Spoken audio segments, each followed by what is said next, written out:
ഈ അധ്യായത്തിലേക്ക് എല്ലാവർക്കും സ്വാഗതം. ആനി ശിവ നമ്മളെല്ലാം ഏറ്റവും കൂടുതൽ ബഹുമാനിക്കപ്പെടുന്ന ഒരു വ്യക്തിയാണ് ആനി ശിവ എന്ന് പറയുന്നത്. ഇന്നത്തെ കാലഘട്ടത്തിൽ സ്ത്രീധനവും മറ്റുമായി പല മരണങ്ങളും നടന്നിട്ടുണ്ട്. എന്നാൽ അവരിൽ നിന്നും ഒരു പ്രചോദനം, അതായത് ഈ ഒരു ആനി ശിവ എന്ന് പറയുന്ന ഒരു വ്യക്തി ഈ ബുദ്ധിമുട്ട് അനുഭവിക്കുന്ന സ്ത്രീകൾക്കെല്ലാം തന്നെ ഒരു പ്രചോദനമാണ്. അവരെ പോരാട്ടങ്ങളും എല്ലാം തന്നെ നമ്മൾ വാർത്തകളിൽ നിറഞ്ഞു നിന്നിരുന്നു. ഞാൻ ഇന്നിവിടെ പറയാൻ പോകുന്നത് ജിബി ടീച്ചറെ ഒരു സക്സസ് സ്റ്റോറിയാണ്. ജിബി ടീച്ചർ പരിചയപ്പെടുന്ന സമയത്ത്, അതായത് എൻ്റെ കോഴ്സ് അറ്റൻഡ് ചെയ്യുന്ന സമയത്ത് അദ്ദേഹം എൻ്റെ ഒരു പറഞ്ഞിരുന്നു, എനിക്ക് ഈ ആനി ശിവയൊന്നും കണ്ടാൽ കൊള്ളാമെന്നുണ്ട്. എന്തുകൊണ്ടെന്നാൽ ജിബി ടീച്ചറുടെ ജീവിതത്തിലും ഇതേപോലെ പല പ്രതിസന്ധികളും ഉണ്ടായിരുന്നു. പ്രതിസന്ധികളാണ് ജിബി ടീച്ചറെയും ആനി ശിവയും അതുപോലെയുള്ള നൂറുകണക്കിന് സ്ത്രീകൾക്ക് പ്രചോദനമാവുന്നത്. നമ്മളിലെല്ലാം എന്തെങ്കിലും ഒരു ബുദ്ധിമുട്ട് നേരിടുമ്പോൾ നമ്മളെപ്പോലെയുള്ള സാധാരണ വ്യക്തികൾ അപ്പോൾ ഡിപ്രഷനിലേക്ക് പോകും. എന്നാൽ ജിബി ടീച്ചറുടെ ജീവിതത്തിൽ നിന്നുള്ള പല പരാജയങ്ങളിൽ നിന്നും ഉയർന്നു വന്നു. ഞാൻ പറയുന്നത് ആകർഷണ നിയമത്തിലെ ഏറ്റവും വേണ്ട ഒരു ഗുണം എന്ന് പറയുന്നത് നമ്മളെ നിഷ്കളങ്കമായ ഹൃദയമാണ്. നമ്മളൊരു പോസിറ്റീവ് തിങ്കിങ്, അതോടൊപ്പം തന്നെ എല്ലാവരിലെയും നന്മയെ കാണാനുള്ള കഴിവ്, അതെല്ലാ ഗുണങ്ങളും ജിബി ടീച്ചർക്കുണ്ട്. അതുകൊണ്ട് മാത്രമാണ് ഈ സക്സസ് എല്ലാം തന്നെ അവർക്ക് നേടാൻ സാധിക്കുന്നത്. ഇനി നമുക്ക് ഡയറക്റ്റായിട്ട് അദ്ദേഹത്തിൻ്റെ വോയിസ് ക്ലിപ്പിലേക്ക് പോകാം. അനുവിന്ദ് സാറിന്റെ കോഴ്സ് ചെയ്യുമ്പോൾ തന്നെയാണ് ഈ സന്തോഷങ്ങളെല്ലാം ഉണ്ടായത്. അനുവിന്ദ് സാറിനോട് ഞാൻ ആ സന്തോഷങ്ങൾ അപ്പപ്പം അറിയിക്കുന്നുണ്ടായിരുന്നു.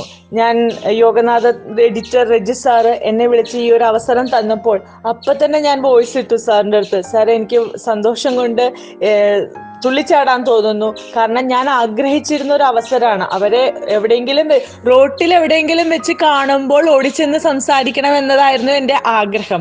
പക്ഷെ അവസരം എനിക്ക് കിട്ടി. പക്ഷെ അവസരം കിട്ടിയതും റോട്ടിൽ വെച്ച് കാണാനുള്ള അവസരം തന്നെയായിരുന്നു. കാരണം അത്രയ്ക്ക് ജോലി തിരക്കുള്ള ഒരു ദിവസമായിരുന്നു. കടകൾ അടപ്പിച്ചുകൊണ്ടിരിക്കുന്ന അത്രയ്ക്ക് ജോലി തിരക്കുള്ള ഒരു ദിവസമായിരുന്നു എനിക്ക് കിട്ടിയത്.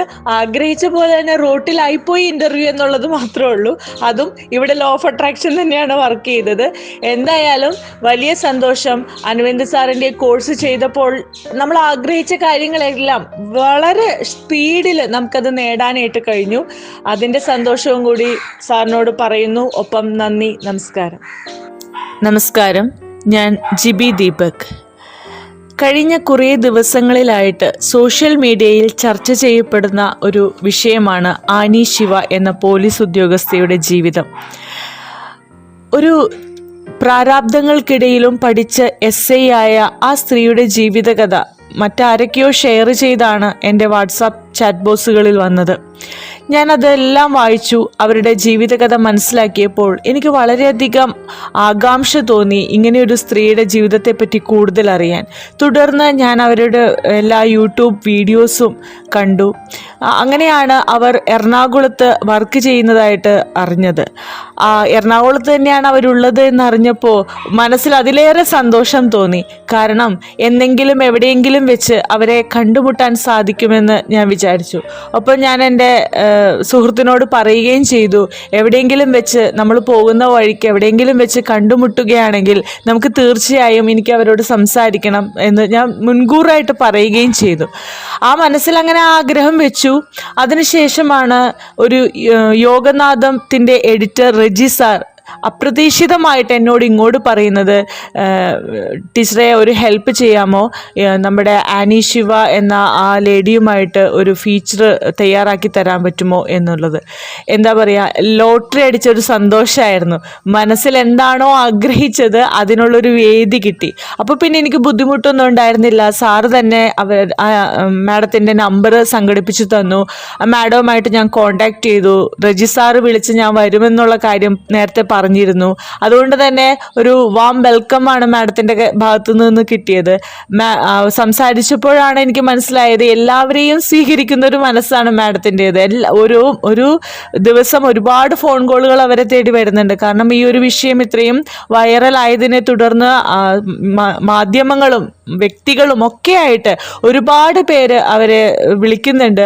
ആ ഫോൺ കോളുകളെല്ലാം വളരെ ക്ഷമയോടെ സ്നേഹത്തോടെ അറ്റൻഡ് ചെയ്യുന്ന ഒരു മനസ്സാണ് അവർക്കുള്ളതെന്നുള്ളത് ഒരു ചുരുങ്ങിയ സമയം കൊണ്ട് എനിക്ക് മനസ്സിലാക്കാൻ സാധിച്ചു. ഞാൻ ചെന്ന് കാണുന്ന ആ സമയത്ത് ജോലി തിരക്കിൻ്റെ ഒരു പ്രഷറിൽ നിൽക്കുകയായിരുന്നു. എന്നിട്ട് പോലും ആ ഒരു ചെറിയ സമയത്തിനുള്ളിൽ എന്നോട് വളരെ പൊളൈറ്റായിട്ട് സംസാരിക്കാൻ, സ്നേഹത്തോടെ സംസാരിക്കാൻ, അവരുടെ കണ്ണുകളിൽ കാക്കിയിട്ട ആ യൂണിഫോമിൻ്റെ ഉള്ളിലും ആ കണ്ണുകളിൽ നല്ല നിഷ്കളങ്കമായ സ്നേഹം എനിക്ക് കാണാൻ സാധിച്ചു. ഒരുപക്ഷെ എനിക്ക് മനസ്സിലായ ആ നിഷ്കളങ്കമായ ആ സ്നേഹം അത് തന്നെയാണ് അവരുടെ ഉള്ളിലെ ആ ദൈവികത. ആ ദൈവികത തന്നെയാണ് അവരെ ആ വിജയത്തിൽ എത്തിച്ചതെന്ന് എനിക്ക് തോന്നി. അത്രയ്ക്ക് നല്ലൊരു പൊളൈറ്റായിട്ട് സംസാരിക്കുന്ന ഒരു ലേഡി ആയിട്ടാണ് എനിക്ക് ഫീൽ ചെയ്തത്. അത് ഞാൻ സംസാരിച്ച കൂട്ടത്തിൽ എല്ലാ ക്വസ്റ്റ്യൻസും ഒരുവിധപ്പെട്ട മാധ്യമങ്ങളെല്ലാം ചോദിച്ച് യൂട്യൂബിലായിട്ടും മാസികകളിലായിട്ടും ഒക്കെ ഉണ്ട്. അതുകൊണ്ട് പുതുതായിട്ട് എനിക്ക് ചോദിക്കേണ്ട ചോദ്യങ്ങളുണ്ടായിരുന്നത് അവരുടെ ബാല്യകാലത്തെക്കുറിച്ച്, അവരുടെ ബാല്യകാലത്തിലെ ആഗ്രഹങ്ങളെക്കുറിച്ചൊക്കെ ആയിരുന്നു. അപ്പം ഞാൻ ചോദിച്ചിരുന്നു, മാഡത്തിന് ചെറുപ്പത്തിലെ ആഗ്രഹം എന്താവാനായിരുന്നു എന്ന്. അവർ പറഞ്ഞു, എനിക്ക് വലുതാവുമ്പോൾ പോലീസ് ഓഫീസർ ആവാനായിരുന്നു ആഗ്രഹം. അപ്പോഴാണ് എനിക്ക് മനസ്സിലായത് ഇവിടെ വർക്ക് ചെയ്തത് ലോ ഓഫ് അട്രാക്ഷൻ ആണ്. പോലീസ് ഉദ്യോഗസ്ഥയാവണമെന്നുള്ള ആഗ്രഹം ചെറുപ്പത്തിലെ നാമ്പിട്ടത് പ്രകൃതി കേട്ടിരുന്നിരിക്കും. ആ പ്രകൃതിയാണ് അവർക്ക് വേണ്ട സാഹചര്യങ്ങൾ മുന്നോട്ട് വെച്ചത്. അവരുടെ ജീവിതത്തിൽ ഒരുപാട് പരീക്ഷണങ്ങൾ നേരിട്ടപ്പോഴൊക്കെ അവർക്കുള്ള അവസരങ്ങൾ പ്രകൃതി കാത്തുവെച്ചിരുന്നു. ആ അവസരങ്ങൾ വ്യക്തികളായിട്ടും സാഹചര്യങ്ങളായിട്ടും ഒക്കെ അവരുടെ മുന്നിലേക്ക് പ്രകൃതി ആ ഓരോ സന്ദർഭം അനുസരിച്ച് ഇട്ടുകൊടുത്തുകൊണ്ടിരുന്നു. ആ സാഹചര്യങ്ങളെ, ആ അവസരങ്ങളെ പ്രയോജനപ്പെടുത്തി എന്നത് തന്നെയാണ് അവരുടെ ഏറ്റവും വലിയ വിജയം. ആ അവസരങ്ങളെ പ്രയോജനപ്പെടുത്തിക്കൊണ്ട് ഈ ജീവിതത്തിൽ എന്താഗ്രഹമാണോ ഉണ്ടായിരുന്നത് ആ ആഗ്രഹത്തെ എത്തിപ്പിടിക്കുക തന്നെ ചെയ്തു എന്നുള്ളതാണ് നമുക്ക് ആനി ശിവ എന്ന മാഡത്തിൻ്റെ ജീവിതകഥയിൽ നിന്ന് പഠിക്കാനുള്ളത്. അപ്പോൾ ആനി ശിവ മാഡം പറഞ്ഞു, ഇപ്പം ഞാൻ വളരെ സന്തുഷ്ടയാണ്.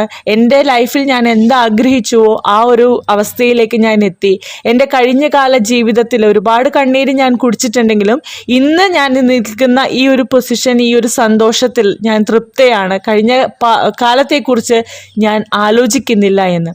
മറ്റൊന്ന് അവർ പറഞ്ഞത് നമ്മുടെ പെൺകുട്ടികളോടാണ്. സമൂഹത്തിൽ ഇന്ന് ഒരുപാട് ദുരിത കഥകൾ നമ്മൾ കേട്ടിട്ടുണ്ട്. ആത്മഹത്യ ചെയ്യുന്ന പെൺകുട്ടികളുടെ ഒരു നീണ്ട നിര തന്നെ നമ്മൾ കഴിഞ്ഞ സോഷ്യൽ മീഡിയ ചർച്ച ചെയ്ത ഒരു വിഷയമാണ്. അപ്പോൾ അവിടെയെല്ലാം ജീവിത പ്രതിസന്ധികളിൽ തളർന്നു പോയ പെൺകുട്ടികളാണ് നമ്മൾ കണ്ടത്. വിദ്യാഭ്യാസം കൊണ്ട് വളരെ ഉന്നതിയിൽ ഉണ്ടായിട്ട് പോലും തളർന്നു പോയ പെൺകുട്ടികൾ. ആ പെൺകുട്ടികളോട് ആനി ശിവ മാഡം മുന്നോട്ട് വെക്കുന്ന സന്ദേശം ഇതാണ്: തോറ്റുകൊടുക്കരുത്. നിങ്ങൾ തോറ്റുകൊടുക്കാതിരിക്കുന്നിടത്തോളം കാലം നിങ്ങളുടേതായിരിക്കും വിജയം എന്നുള്ളത്. അതുതന്നെയാണ് നമുക്ക് സമൂഹത്തിന് നൽകുന്ന ഏറ്റവും പറ്റിയ സന്ദേശം. ആനി ശിവ മാഡം അവരുടെ ജീവിതത്തിൽ കൂടെയാണ് ആ സന്ദേശം നമുക്ക് പറഞ്ഞു തരുന്നത്. അപ്പോൾ എനിക്ക് തോന്നുന്നു ആനി ശിവ മാഡത്തിന്റെ ജീവിതം നമ്മൾ പകർത്തുകയല്ല ചെയ്യേണ്ടത്. അവരൊരു വിജയത്തിന്റെ പ്രതീകം മാത്രമാണ്. ആ ജീവിതത്തിൽ നിന്ന് നാം ഉൾക്കൊള്ളേണ്ട സന്ദേശം ഇതാണ്: എവിടെയും നമ്മൾ പകച്ചു പോകരുത്, തോറ്റു കൊടുക്കരുത് എന്നാണ്. മറ്റൊരു കാര്യം ആനി ശിവ മാഡം സംസാരിച്ചപ്പോൾ പറഞ്ഞത്, പെൺകുട്ടികൾ വായിച്ചിരിക്കേണ്ട 2 പുസ്തകങ്ങളാണ് KR മീരയുടെ ആരാച്ചാർ എന്ന പുസ്തകം, മറ്റൊന്ന് സീക്രട്സ് എന്ന പുസ്തകം. സീക്രട്സ് മലയാളത്തിലും അവൈലബിൾ ആണ്. ഏറ്റവും കൂടുതൽ വിറ്റഴിക്കപ്പെടുന്ന ഒരു മോട്ടിവേഷണൽ ബുക്കാണ് സീക്രട്സ്. അതിൽ ലോ ഓഫ് അട്രാക്ഷൻ്റെ നിയമങ്ങൾ തന്നെയാണ് പറയുന്നത്. അപ്പോൾ ആ പുസ്തകത്തെ പറ്റി പറഞ്ഞപ്പോൾ ആനി ശിവ മാഡം പറഞ്ഞതിങ്ങനെയാണ്: തീർച്ചയായും ആ പുസ്തകം വായിക്കുന്ന ഒരാൾ പോലും ജീവിതത്തിൽ തോറ്റുപോകില്ല എന്ന്. തീർച്ചയായും അതുതന്നെയാണ് ആ പുസ്തകത്തിൻ്റെ ഏറ്റവും വലിയ വിജയമായിട്ടുള്ളതും. ഏതായാലും ആനി ശിവ മാഡത്തിനെ കണ്ട സന്തോഷം അത് ഞാൻ തന്നെ എത്ര വലുതാണ് എനിക്ക് കിട്ടിയ സൗഭാഗ്യം എന്നറിഞ്ഞത്. ഞാൻ ആ ഫോട്ടോസ് മാഡവുമായി നിൽക്കുന്ന ഫോട്ടോസ് FBയിലും വാട്സാപ്പ് സ്റ്റാറ്റസിലും ഒക്കെ പോസ്റ്റ് ചെയ്തപ്പോൾ പലരും എന്നോട് പറഞ്ഞു എന്തൊരു ഭാഗ്യമാണ് കിട്ടിയതെന്ന്. കാരണം അത്രയ്ക്ക് ചർച്ച ചെയ്യപ്പെട്ടുകൊണ്ടിരിക്കുന്ന ഒരു കഥാപാത്രത്തെ നേരിൽ കാണുക, ഇൻ്റർവ്യൂ ചെയ്യുക, അവരുമായി നിന്ന് ഫോട്ടോ എടുക്കുക എന്നൊക്കെ പറയുന്ന ഒരു അവസരം, അത് എന്നിൽ വർക്ക് ചെയ്തതും ലോ ഓഫ് അട്രാക്ഷൻ ആണ്. ഞാൻ എന്താഗ്രഹിച്ചുവോ അതെൻ്റെ മുന്നിലേക്ക് എത്തി. അപ്പോൾ ഞാൻ അവരുമായി ചെയ്ത ഇൻ്റർവ്യൂ അതൊരു ഫീച്ചർ രൂപത്തിൽ, ഒരു ലേഖനം രൂപത്തിൽ അടുത്ത യോഗനാഥം മാസികയിൽ കവർ സ്റ്റോറി ആയിട്ട് വരും. അതിൻ്റെ സന്തോഷവും ഇന്ന് ഞാൻ രാവിലെ യോഗനാഥം എഡിറ്റർ രജി സാറ് വിളിച്ച് പറഞ്ഞു. സാറ് പറഞ്ഞു നന്നായിട്ടുണ്ട്, നല്ല രീതിയിൽ എഴുതിയിട്ടുണ്ട്, പുതുമ കൊണ്ടുവരാൻ ശ്രമിച്ചിട്ടുണ്ട് എന്നൊക്കെ. അപ്പോൾ ആ പുതുമ കൊണ്ടുവരിക തന്നെയായിരുന്നു എൻ്റെ ലക്ഷ്യവും. മറ്റാരും ചോദിക്കാത്ത ചോദ്യങ്ങൾ ചോദിച്ച് എങ്ങനെയാണ് അവരിൽ ആ ഒരു വിജയം വർക്ക് ചെയ്തത് എന്നറിയാനുള്ളൊരു ക്യൂരിയോസിറ്റി എന്നിലുണ്ടായിരുന്നു. ആ രീതിയിൽ തന്നെയാണ് ഞാൻ ചോദ്യങ്ങൾ ചോദിച്ചതും. Thank you so much. എന്തായാലും ഇതുപോലുള്ള ഒരുപാട് ആനീശിവന്മാർ നമ്മുടെ സമൂഹത്തിലുണ്ട്. ഇവരുടെയൊക്കെ ജീവിത വിജയത്തിന് പിന്നിൽ ഒരുപാട് പേരുടെ പങ്കുണ്ട്, ഇല്ലാന്നല്ല. ദൈവം നേരിട്ട് നമ്മുടെ മുന്നിൽ വരില്ല, പകരം ദൈവം മറ്റുള്ള വ്യക്തികളിലൂടെ നല്ല നല്ല സന്ദേശങ്ങൾ, നല്ല നല്ല അവസരങ്ങൾ നമ്മുടെ മുന്നിലേക്ക് എത്തിക്കും. ആ അവസരങ്ങളെ പ്രയോജനപ്പെടുത്തുക എന്നുള്ളതാണ് നമ്മുടെ പങ്ക്, നമ്മുടെ ഉത്തരവാദിത്വം. അപ്പോൾ ജീവിതത്തിൽ സങ്കടങ്ങൾ ഉള്ളവരുണ്ടാവാം, പ്രാരാബ്ദങ്ങൾ ഉള്ളവരുണ്ടാവാം. ആ സങ്കടങ്ങളിൽപ്പെട്ട്, പ്രാരാബ്ദങ്ങളിൽപ്പെട്ട് കണ്ണീര് കുടിച്ച് കഴിയാതെ അവിടെ നിന്നും എഴുന്നേറ്റുകൊണ്ട് പ്രയത്നിക്കുക.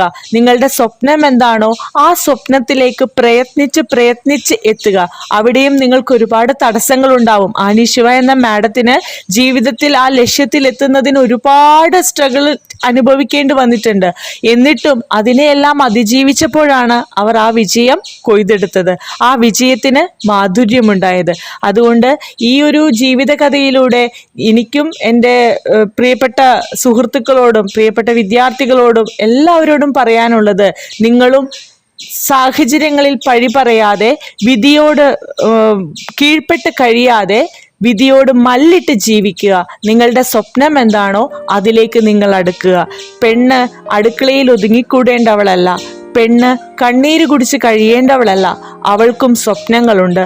ആ സ്വപ്നങ്ങൾ നേടിയെടുക്കാൻ അവൾ മനസ്സ് തുറന്ന് ചിറകുകൾ വിരിച്ച് പാറിപ്പറന്നേ പറ്റൂ. ജിബി ടീച്ചറുടെ ഒരാഗ്രഹം കൂടി സഫലമായതിൽ വളരെയധികം സന്തോഷമുണ്ട്. അതോടൊപ്പം തന്നെ ഇനിയുള്ള അവരെ ഓരോ ലക്ഷ്യങ്ങൾ നേടിയെടുക്കാൻ വേണ്ടി ഞാൻ പ്രാർത്ഥിക്കുകയാണ്. ഇനി നമ്മൾ ശ്രദ്ധിക്കേണ്ട ഒരു കാര്യമുണ്ട്. അതായത് നമ്മൾ ലോ ഓഫ് കോമ്പൻസേഷൻ എന്ന് പറയുന്ന കാര്യമുണ്ട്.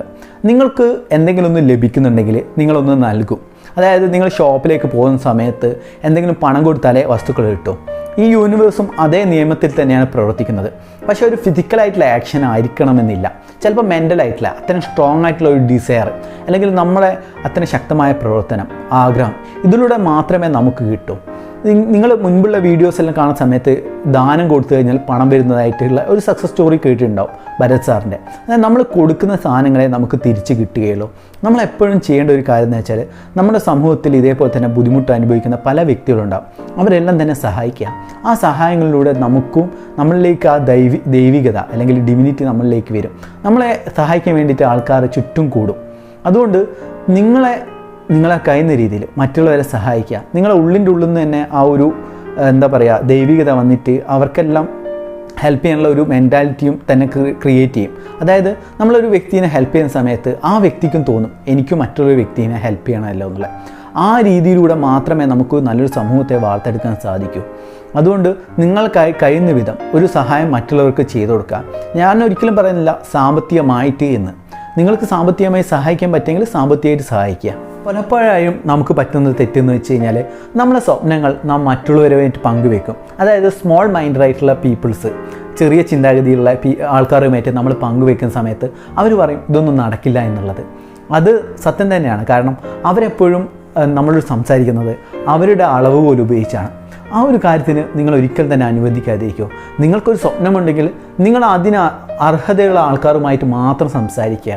എന്നെ കോൺടാക്ട് ചെയ്യുന്ന ചില വ്യക്തികൾ സംസാരിക്കാറുണ്ട്, എനിക്ക് ഈ സ്വപ്നമുണ്ടായിരുന്നു, കുട്ടിക്കാലത്ത് ഞാൻ എൻ്റെ രക്ഷിതാക്കളോട് പറഞ്ഞ സമയത്ത് അവർ നടക്കില്ല എന്ന് പറഞ്ഞു. ഇപ്പം കോഴ്സ് അറ്റൻഡ് ചെയ്യുന്ന സമയത്താണ് എനിക്ക് ആ സ്വപ്നങ്ങൾ ഓർമ്മ വരുന്നത്, അല്ലെങ്കിൽ അതൊക്കെ ചെയ്യണമെന്ന് ആ സമയത്താണ് തോന്നുന്നത്. ഇതുകൊണ്ട് നമുക്ക് എപ്പോഴും ഒരു അപകർഷതാ ബോധമായിരിക്കും. നിങ്ങൾക്ക് എല്ലാ സുഖങ്ങളും, നിങ്ങൾക്ക് സമ്പത്തും നല്ല ഭർത്താവ്, ഭാര്യ, അങ്ങനെ എല്ലാം ഉണ്ടെങ്കിലും നിങ്ങളുടെ ഉള്ളിലുള്ള ആ സ്വപ്നങ്ങൾ ഇപ്പോഴും ഉറങ്ങിക്കിടക്കുകയായിരിക്കും. ആ സ്വപ്നങ്ങൾ എന്തൊക്കെയാണ്? ആ സ്വപ്നങ്ങൾ ചെറുതായിരിക്കാം, വലുതായിരിക്കാം. അതിനുവേണ്ടി ഒരു തവണയെങ്കിലും ശ്രമിക്കേണ്ടതാണ്. അതായത് നമ്മളെല്ലാം വൃദ്ധരാവും, മരണക്കിടക്കയിൽ വരും. അന്നേരം നമ്മൾ ചിന്തിക്കുന്ന ഒരു കാര്യമുണ്ട്, നമ്മൾ പിറകിലേക്കായിരിക്കും ചിന്തിക്കുക. അതായത് എൻ്റെ കഴിഞ്ഞ ഘട്ടത്തിൽ സമയങ്ങളിൽ ഞാൻ എൻ്റെ സ്വപ്നങ്ങൾ അച്ചീവ് ചെയ്യാൻ പറ്റിയില്ലല്ലോ എന്നുള്ള എല്ലാവർക്കും അങ്ങനത്തെ ഒരു ചിന്തകൾ വരും. ഞാൻ ഇതേപോലെ തന്നെ മാതൃഭൂമി എഡിറ്ററായ വീരേന്ദ്രകുമാർ സാറിൻ്റെ ഒരു ഇൻ്റർവ്യൂവിലായിട്ടും കണ്ടിരുന്നു. അദ്ദേഹത്തിൻ്റെ 100 ലക്ഷ്യങ്ങളോ കുറേ ലക്ഷ്യങ്ങൾ എഴുതി വെച്ചിരുന്നു. എന്നാൽ അദ്ദേഹം ചെയ്യുന്ന ഒരു കാര്യം എന്ന് വെച്ച് കഴിഞ്ഞാൽ ഓരോരോ വർഷവും എത്ര ഡ്രീംസ് അച്ചീവ് ചെയ്യുന്നുള്ള ടിക്ക് ചെയ്ത് വെക്കും. എന്നാൽ അവസാന കാലഘട്ടത്തിൽ എത്തിയ സമയത്ത് മരണം മുഖാമുഖം നിൽക്കുന്നവരും അദ്ദേഹം സന്തോഷത്തോടെയായിരുന്നു മരണപ്പെട്ടത്. എന്തുകൊണ്ടാണെന്ന് ചിന്തിച്ചിട്ടുണ്ടോ? കാരണം അദ്ദേഹത്തിൻ്റെ ആഗ്രഹങ്ങളെല്ലാം തന്നെ സഫലമായി. ഇനി പിന്നെ ആഗ്രഹങ്ങളില്ല. കാരണം നമ്മളെപ്പോലുള്ള ഒരു സാധാരണ വ്യക്തിക്കാണ് ആഗ്രഹങ്ങൾ മനസ്സിൽ പൂട്ടി വെക്കുക എന്നുള്ളത്. പക്ഷേ നിങ്ങളെ ആഗ്രഹങ്ങൾ എന്താണോ അതെല്ലാം തന്നെ എഴുതി വെക്കുക. അതിനുവേണ്ടി ഒരു തവണയെങ്കിലും ഒരു ശ്രമമെങ്കിലും നടത്തുക. ഒരേ ഒരു ശ്രമം, ചിലപ്പോൾ അത് വിജയിക്കാം, പരാജയപ്പെടാം. പക്ഷേ നിങ്ങൾക്ക് അവസാന നാളുകളിൽ നിങ്ങൾക്കൊരു വിശ്വാസം ഉണ്ടാവും, അതായത് എനിക്ക് കിട്ടിയില്ല പക്ഷേ ഞാൻ ശ്രമിച്ചിരുന്നു എന്നുള്ളത്. അതുകൊണ്ട് ഞാൻ ഏതൊരു സ്വപ്നം ആയിക്കോട്ടെ, വലുതായിക്കോട്ടെ ചെറുതായിക്കോട്ടെ, ആ സ്വപ്നത്തിന് വേണ്ടി ശ്രമിച്ചുകൊണ്ടിരിക്കുകയാണ്. അതുകൊണ്ട് നമ്മൾ ഓരോ വ്യക്തികളും ഈ സ്വപ്നങ്ങൾക്ക് വേണ്ടി നമ്മൾ ഒരു ശ്രമമെങ്കിലും നടത്തണം. അത് കിട്ടിയാലും കിട്ടിയില്ലെങ്കിലും അത് നിങ്ങൾ ശ്രമിച്ചല്ലോ എന്നുള്ളൊരു ആത്മവിശ്വാസം നിങ്ങളുടെ ഉള്ളിലുണ്ടാവും. തന്നെ ഇതേപോലെയുള്ള സക്സസ് സ്റ്റോറീസ് നിങ്ങൾക്ക് ഷെയർ ചെയ്യാൻ ആഗ്രഹിക്കുകയാണെങ്കിൽ നിങ്ങൾക്ക് താഴെയുള്ള വാട്സപ്പ് നമ്പറിൽ കോൺടാക്റ്റ് ചെയ്യാം. അതോടൊപ്പം തന്നെ കോഴ്സിൽ ജോയിൻ ചെയ്യണമെന്ന് ആഗ്രഹിക്കുകയാണെങ്കിൽ താഴെയുള്ള വാട്സപ്പിൽ ജോയിൻ ചെയ്യാവുന്നതാണ്. ഇപ്പോൾ ഏകദേശം ഒരു ബാച്ച് കഴിയാൻ പോവുകയാണ്. ഏകദേശം ചൊവ്വയോ ബുധനാഴ്ചയോ നമ്മൾ ഈ ക്ലാസ് ഇപ്പോൾ നടന്നുകൊണ്ടിരിക്കുന്ന ക്ലാസ് ക്ലോസ് ചെയ്യും. അതിനുശേഷം പുതിയ ബാച്ച് സ്റ്റാർട്ട് ചെയ്യുന്നതായിരിക്കും. കുറേ പേര് കോൺടാക്റ്റ് ചെയ്യുന്നുണ്ട്. നിങ്ങൾക്ക് ഇതേപോലെ തന്നെ ഒരു സക്സസ് ഉണ്ടാക്കണമെങ്കിൽ നിങ്ങൾ ഇതേപോലെ കോഴ്സിൽ ജോയിൻ ചെയ്യുന്നതിലുപരിയായിട്ട് നിങ്ങൾ ലക്ഷ്യത്തിൽ നിങ്ങൾ മുറുകെ പിടിക്കണം. വഴികൾ എങ്ങനെയും വന്നോളൂ. അതായത് ഞാൻ എപ്പോഴും നിങ്ങളോട് മുന്നേ പറഞ്ഞിട്ടുണ്ട്, എൻ്റെ ഏതൊരു ഡ്രീം ആയിക്കോട്ടെ, ഞാൻ എന്ത് ചെയ്യുന്നു വെച്ച് കഴിഞ്ഞാൽ ആ സ്വപ്നം എൻ്റെ ഡ്രീം ജേർണലിൽ എഴുതി വെക്കും. അതിലൂടെ മാത്രമേ എനിക്ക് അത് റീകോൾ ചെയ്യാനും എല്ലാം തന്നെ പറ്റും. അല്ലെങ്കിൽ നമ്മൾ മനസ്സിൽ മാത്രം വെക്കുകയാണെങ്കിൽ അതൊരു ഒരു ആഗ്രഹമാവും. എന്നാലും നമ്മൾ ഒരു നോട്ട്ബുക്ക് ചെയ്യുന്ന സമയത്ത് നമ്മുടെ ഉള്ളിലേക്ക്, നമ്മുടെ ഉപബോധ മനസ്സിലേക്ക് അത് കയറും, അത് നടക്കുന്നുള്ളത്. അതുകൊണ്ടാണ് ഞാൻ ഓരോരോ കാര്യങ്ങളും എല്ലാം തന്നെ എഴുതി വെക്കുന്നത്. ഞാൻ യൂട്യൂബ് ചാനലിൽ എല്ലാവരോടും പറയുന്നത് നിങ്ങളുടെ ഡ്രീംസ് എഴുതി വെക്കുക. അതോടൊപ്പം തന്നെ ഈ വീഡിയോ കണ്ട എല്ലാവർക്കും ഞാൻ നന്ദി പറയാമെന്ന്. Thank you so much.